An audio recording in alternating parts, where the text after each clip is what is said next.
Estamos no quinto dia da nossa segunda semana de reflexões da nossa Jornada Farol Além da Resiliência. Hoje o nosso tema é Providência e Sentido da Vida. O texto que vamos refletir está baseado em Filipenses, capítulo 1, versículo 12. O texto diz o seguinte: Quero que saibam, irmãos, que aquilo que me aconteceu tem antes servido para o progresso do Evangelho. Você já deve ter ouvido a história de José, o penúltimo filho do patriarca Jacó. Essa história revela como o povo hebreu foi habitar no Egito e como um jovem hebreu se tornou a maior autoridade na nação mais poderosa da terra naquele momento da história. Mais do que uma história de resiliência e superação, a história de José é um exemplo vivo da providência divina nos encaminhando para um propósito maior. José era um filho muito amado e excessivamente mimado por seu pai, o que fazia com que seus irmãos mais velhos sentissem ciúmes dele. Ele era um sonhador. Seus sonhos sempre o mostravam com proeminência e liderança, o que acarretava ainda mais em inveja e desprezo por parte de seus irmãos. Por causa dos ciúmes que seus irmãos sentiam, articularam um plano para matá-lo. Porém, em razão da intervenção de um deles, a morte foi evitada e José foi vendido para mercadores que iam em direção ao Egito. Lá, ele foi vendido como escravo e começou a trabalhar na casa de um grande líder político, Potifar. Embora na condição de menor dos escravos, com o tempo ele conquistou a confiança de seu novo senhor. José prosperou, pois fazia tudo com excelência, e isso fez que logo ele se tornasse o administrador de toda a casa de Potifar. Quando tudo corria bem para José, vivendo as benesses de ser um bom mordomo, a esposa de Potifar começou a insinuar-se e tentou seduzi-lo com convites para que ele se tornasse seu amante. A fidelidade de José a Deus e a Potifar e ao seu propósito de vida o fez resiliente. Ele suportou e rejeitou a pressão daquela mulher que, inconformada, o acusou falsamente de abuso, mandando-o para a prisão injustamente. Mesmo preso, José continuou a fazer tudo com excelência e conquistou a confiança de todos naquele lugar. Ainda na prisão, ele interpretou o sonho de dois homens importantes que também estavam presos. Depois de 2 anos, pelo fato de José ter interpretado o sonho dos dois homens na prisão, ele foi convidado para interpretar o sonho do faraó, rei do Egito, ajudando-o a tomar decisões muito importantes para a nação.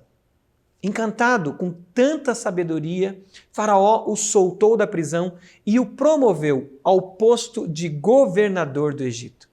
Agora, José era responsável pelo maior projeto econômico que aliviaria o período de fome em que se encontraria o Egito e a maioria das nações vizinhas. Como governador, José reencontra os seus irmãos, os mesmos que o haviam vendido como escravo anteriormente. José, que tinha agora todas as condições para executar uma vingança contra seus irmãos, que o venderam como escravo, diz a seus irmãos uma das declarações de fé mais profundas e memoráveis de toda a história bíblica. Ele diz: não tenham medo, não pensem que estou no lugar de Deus. Vocês planejaram o mal contra mim, mas Deus o tornou em bem, para que hoje fosse preservada a vida de muitos. Essa história está lá em Gênesis, capítulo 50. Poderíamos analisar passo a passo da vida de José e trazer em evidência sua capacidade de resiliência. Mas o que realmente está no fundamento desta resiliência é uma confiança robusta que José tinha no poder soberano de Deus. A consciência de que Deus age na história. Apesar da condição humana e de um mundo distante dele, Deus continua agindo. Deus, em seu amor, age providencialmente para nos levar a transcender, nos levar a um propósito maior. Na carta aos Filipenses, o apóstolo Paulo revela essa mesma confiança. Ele está seguro de que nossa vida não é caos, mas ela segue uma providência divina que nos oportuniza crescimento pessoal, bênção sobre outras vidas e encontro com a vontade soberana de Deus. Embora nós vivamos em um mundo de dor, lutas, guerras e consequências tão terríveis por causa do pecado e da ação humana, a vida não é esse caos. Como já falamos no início das nossas reflexões, a vida é cosmos. Existe um propósito de Deus que age em amor na história, direcionando-nos para o real sentido da vida. Paulo sabia disso e por isso escreveu aos Filipenses no capítulo 1, versículo 12 ao 18. Ele diz: quero que saibam, irmãos, que aquilo que me aconteceu tem antes servido para o progresso do Evangelho. Como resultado, tornou-se evidente a toda a guarda do palácio e a todos os demais que estou na prisão por causa de Cristo, que estou aqui por amor a Cristo. E a maioria dos irmãos, motivados no Senhor pela minha prisão, estão anunciando a palavra com maior determinação e destemor. É verdade que alguns pregam a Cristo por inveja e rivalidade, mas outros o fazem de boa vontade. Esses o fazem por amor, sabendo que aqui me encontro para a defesa do Evangelho. Aqueles outros pregam a Cristo por ambição egoísta, sem sinceridade, pensando que me podem causar sofrimento enquanto estou preso. Mas o que importa? O importante é que, de qualquer forma, seja por motivos falsos ou verdadeiros, Cristo está sendo pregado. E é por isso que me alegro. De fato, continuarei a alegrar-me. O apóstolo Paulo tinha sua fé fundamentada na história do mover de Deus, na vida de muitos homens e mulheres que ele tão bem conhecia, como a história de José do Egito que falamos agora. Mas além das narrativas de fé do Antigo Testamento, que revelam a providência de Deus e vidas com propósito, Paulo conheceu a história daquele que poderia ser chamado de Senhor da resiliência, Senhor da providência e do propósito.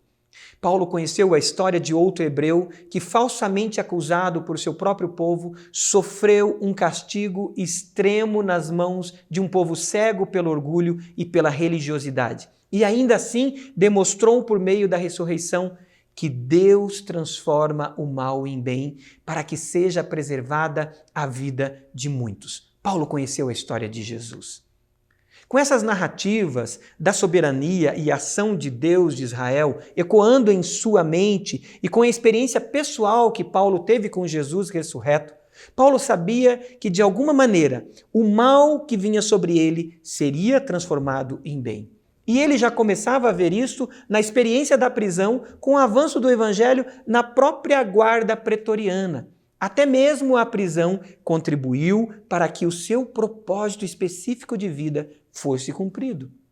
O propósito maior de vida de Paulo estava perfeitamente alinhado à vontade de Deus, à providência divina. Quando penso na providência de Deus, lembro sempre da imagem de um tapeceiro. Você já viu um tapeceiro trabalhando? Hoje podemos ter acesso a essa tão importante arte manufatureira pela internet. Vale a pena assistir. Os tapetes e as redes são confeccionados com muitas cores e muitos desenhos. Certa ocasião, assisti à confecção de uma rede branca com várias imagens coloridas. Enquanto observava, percebi que tudo tinha uma certa ordem no tear e eu achava que sabia qual o desenho seria daquelas linhas. Mas certo momento, vi o tapeceiro colocar uma linha de outra cor em meio às cores vibrantes. Ao meu ver, aquela cor que ele tinha colocado destoava de tudo que vinha sendo construído. E eu me perguntava, onde chegaria aquela linha? O entrelaçamento do fio vermelho não parecia fazer sentido no meio das demais cores. Depois de um bom tempo, aquele fio de cores diferentes deu origem, junto com as outras cores, a uma linda imagem artística. Paulo, assim como José, que enfrentou prisões e falsas acusações, não sabia o que estava por vir, mas confiava na providência divina. Paulo sabia que ali existia a mão de Deus e que os seus sofrimentos não eram uma mera perseguição de homens, mas serviriam para um propósito muito maior. Ele mesmo havia escrito no início da carta: Estou convencido de que Deus, que começou a boa obra em vocês, vai completá-la até o dia de Cristo Jesus. Essa era uma confiança da sua vida. Ele estava em uma obra alinhada com o sentido da vida, com um propósito maior. Ele sabia que Deus é um inicializador e também Deus é um finalizador. O trabalho específico que ele iniciou, ele iria concluir, e isso era obra da sua graça. Queridos, a nossa natural resiliência se torna uma alavanca para um salto e um sentido maior quando estamos alinhados com a providência divina por meio de Jesus Cristo. Resiliência com a providência divina se torna em transiliência. Você pode orar sobre isso comigo? Diga o seguinte a Deus: Senhor, por vezes não entendo como o Senhor está agindo em meio a tantas lutas e dificuldades que esse mundo traz.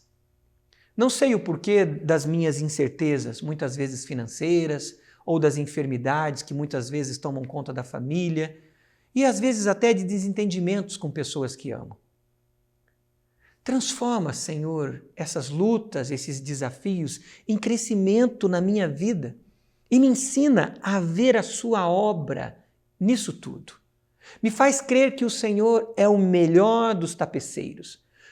Coloco-me nas suas mãos para que a sua obra seja concluída em mim. Independente dos fios e cores que a vida me levar a utilizar na confecção da minha história, quero ter a certeza que a arte final será perfeita e que é de extremo valor, pois é o Senhor que está no controle. Controla a minha vida, Senhor. Em nome de Jesus eu oro. Amém? O desafio para hoje, queridos, o desafio é o seguinte: você tem buscado alinhar a sua vida à vontade de Deus, que é boa, perfeita e agradável? Você está buscando viver ligado ao sentido último da vida, que é Jesus? Você tem percebido Deus agir em sua vida? Você percebe a mão dele te guiando nos mínimos detalhes, transformando aquilo que é ruim em bênção? Se você não tem observado a vida assim, comece a pedir a Deus sabedoria para vê-la assim. Deus não criou a humanidade e a abandonou. Mesmo os homens tendo virado as costas para ele, Deus continua como um pai buscando resgatar os seus filhos. Sua providência está agindo para nos levar a um sentido e ao sentido maior da vida. Então, comece a registrar os movimentos e as coisas que acontecem na sua vida. Quem sabe faça um diário daquilo que está acontecendo com você. Registre isso e comece a perceber como Deus está guiando os seus passos. Que o Espírito Santo te conduza em sabedoria. Que Deus te abençoe.